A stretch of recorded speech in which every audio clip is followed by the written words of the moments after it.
Hi guys, may sasabihin ako sa inyo guys. Yung mga may niyog ang nakakaalam lang nito. Pero meron naman sa atin yung walang niyog. I-share ko lang po sa inyo.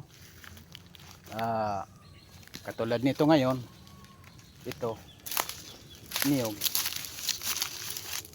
Ito, yan.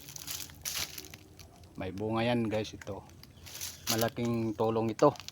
Katulad nito guys. Ito, tinatawag sa aming palwa.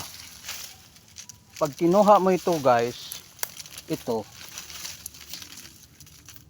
kinuha mo ito at kunin mo itong ano niya, yung parang dahon, itong kalalabasan guys. Mayroon ka ng walis tingting guys. Pag pinutol mo ito guys, mayroon ka ng ano, pangbahay, kukulamber.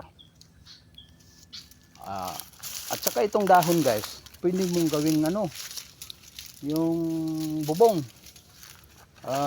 Tinatawag sa aming surilap guys.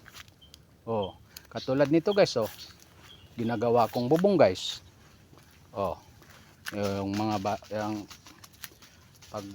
pag maglilinis ako, dito ako magpahinga guys. Ginagawa kong bubong. At saka marami pa. Pag gutumin ka, may bunga naman guys, tinatawag na buko. Pag inuhaw ka, pwede ka ring uminom ng tubig ng buko. At saka pinaka-importante guys, kikita ka pag kinukupra mo. Yun lang guys, thank you for watching.